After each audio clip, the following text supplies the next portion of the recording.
What's up, people?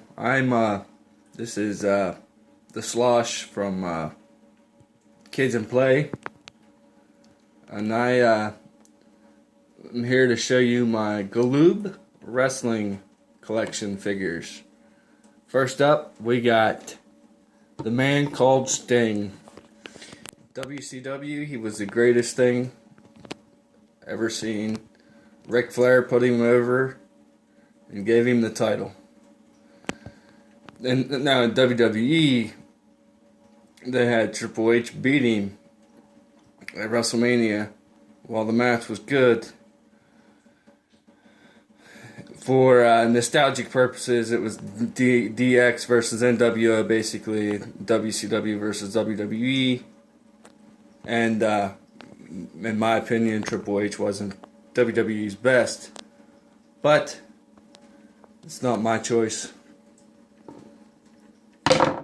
Next up, we got Lex Luger. When WWE had him, they picked him to be the next Hulk Hogan, which is why they sent him around on the bus and had him had the Lex Express and had him do the tour around the world.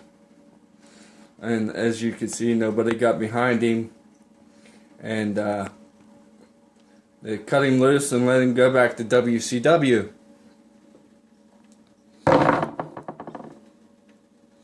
Next up, we have the Enforcer, Double A, Arn Anderson. Part of the greatest group ever assembled in the Four Horsemen. Now, this 80s and 90s, this was my favorite.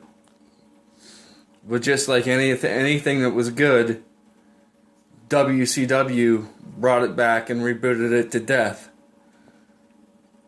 And for a while there was even like 5 or 6 guys in the Four Horsemen. There was Ric Flair, Arn Anderson, Chris Benoit, Steve Mongo McMichael, and Dean Malenko. Now, how they would pick up a stupid football star and put him in the Four Horsemen is beyond me, and find it to be a good fit. Next up, we got one of the greatest black, he's not going to stand up, performers, wrestlers in the world, in my opinion.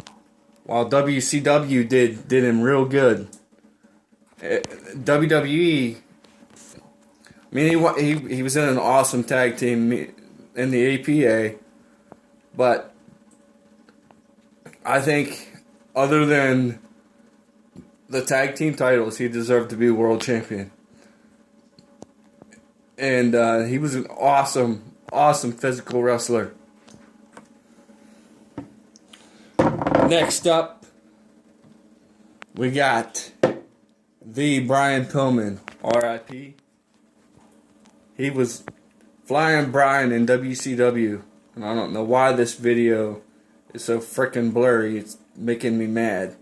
It's probably because of my hands. They're all shaky. And Flying Brian was part of a tag team with Steve Austin, and he was part of the Hollywood Blondes. And I loved the Hollywood Blondes when they were together.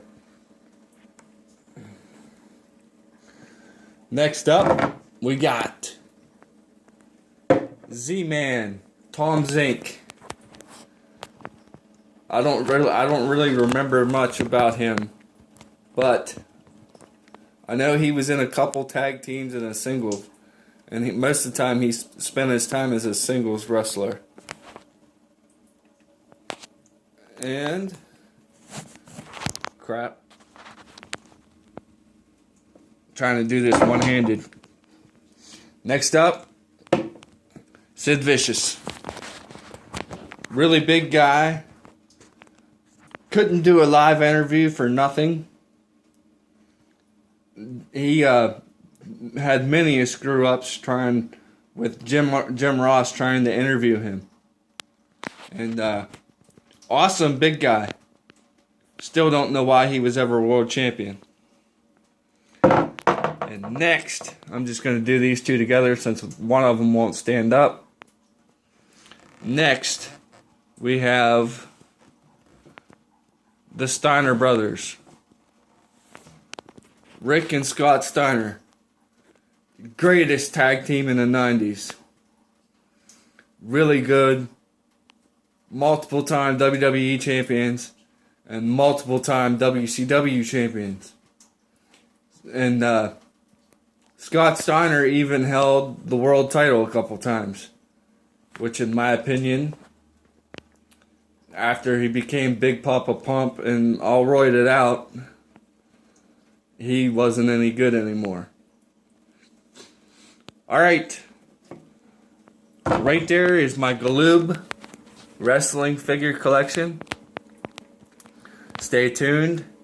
I'm going to have maybe a TMNT collection. I know I'm going to have my Hasbro collection on here soon.